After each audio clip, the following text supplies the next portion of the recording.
श्रीचरणी वितळिया म्हणजे हस्तिदंताच्या पादुका, हाती सुनियाचा जोड म्हणजे कुत्री होती, उपान्नो मूर्ती डोलत जात होते. दत्तात स्वामींनी अनुकार केला. अर्लक दत्तात्रय प्रभूंच्या निकटाला. दत्तात्रय प्रभू पुढा अर्लकाते देखिले आणि काय म्हणतात, सेंबोली सेंबोली सेंबोली, हे राजा शांत हो शांत हो शांत हो. एवढंच वाक्य दत्तात्रय प्रभूंनी उच्चारलं आणि उच्चारल्यानंतर तो निवाला सुखिया झाला. दत्तात्रय प्रभूंच्या वाणीतून तो शब्द आला आणि शब्द आल्यानंतर काय झालं, निवाला सुखी झाला.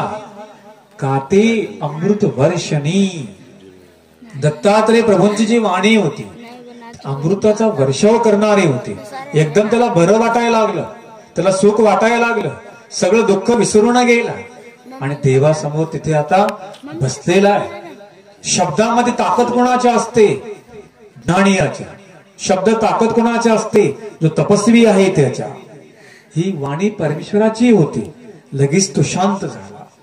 त्याला काय अनेक माणसं भेटले नाही का, त्याला काय अनेक बोलले नाही का, परंतु दत्तात्रय प्रभूंच्या वाणीने काय शांत झाला, ती परावाणी होती, परावाचेचे बोलणे होते, म्हणून तो शांत झालेला आहे. चरित्रामध्ये एक प्रसंग येतो. एक ब्राह्मण असतो, त्या ब्राह्मणाला 5 मुली असतात आणि त्या ब्राह्मणाच्या 5ही मुली विधवा होतात. देगावचा ब्राह्मण, देगाव केलंय का डोमेग्राम जवळचं, करुणिया. आणि मग त्याच्या 5ही मुली विधवा असतात. 5ही मुलींचे पती मरतात. 5ही मुली विधवा घरी येतात. कारण तुमच्यामध्ये प्रथा आहे, मुलगी विधवा झाली की आईबापांकडे पाठवून द्यायची, प्रॉपर्टी त्यांनी खायची, हुंडा तिकडं गडप, मुलगी इकडं. असंच झालं. आली इकडे 5 मुली इथं घरात राहू लागल्या. लोकांना विचित्र सवय असते, आपलं झाकून ठेवायचं आणि लोकांचं वाकून बघायचं. जीवाचा स्वभाव आहे तो. आपलं झाकू झाकू ठेवणार, काही सांगणार मी लय चांगलं, माझं हे लय चांगलं, आणि त्याचं कार्ट लय बेकार आहे, त्याचं पोरग लय असेल, त्याची पोरगी पळून गेली, तुझी काही पळाली नाही का, तुझी पळालीच आहे, आणि कोणाला सांगते मग तो आता. लोकांचं फाडून कसं मोठं करायला आपल्याला माहिती असतं. अशा प्रकारचं हो ठीक देतो. म्हणून काय सांगू लागलो मी, की जीवाचा काय असतो स्वभाव, पंचरांडा. आणि मग त्याने एक दिवस तो, ते मुलं सुद्धा म्हणायचे, पंचरांडाला पंचरांडा गेला. सगळं गाव त्याला हिणवायचं. पंचरांडा, 5 मुलींचा बाप बघा चाललेला आहे, पंचरांडा कसा येतोय, पंचरांडा कसा जातोय, सगळं गाव हिणवायचं. त्याला दुःख वाटायचं, रडायचा घरी जाऊन. एक दिवस तो स्वामींच्या भेटीसाठी आला आणि स्वामी काय म्हणतात, या हो पंचगंगा निकेन स्तिगा. तुमच्या ज्या 5 मुली आहेत त्या 5 मुली तुमच्या चांगल्या आहेत का.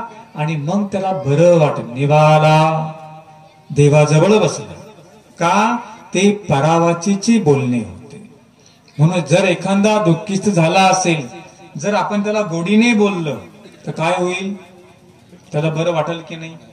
जर आपण त्याला बिचारा पहिला दुःखिस्त आहे, देवाकडे आला, धसक भसक केली, त्याला काय वाटेल. मग आपण दुःखासाठी देवाकडे आलो, इथं पण तेच का.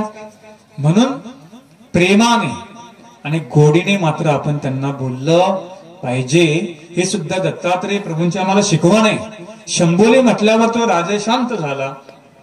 तिन्ही ताप, दत्तात्रय प्रभूंचं दर्शन झाल्यानंतर त्याचे जे तिन्ही ताप होते, अधिदैविक, अधिभौतिक, आध्यात्मिक, जे काही राज्य गेल्याचं दुःख होतं, संपत्ती गेल्याचं दुःख होतं, सगळं हरण झाल्याचं दुःख होतं, सगळं विसरून गेला.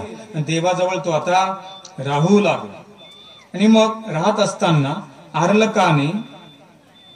अर्लकाचे तिन्ही ताप गेले.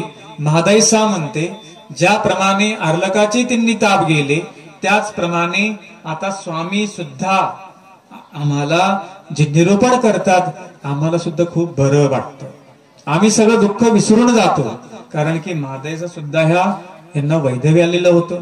शांताबाईसा होत्या, जीव द्यायला चाललेली शांताबाईसा देवाकडे आल्या की नाही सारंग पंडित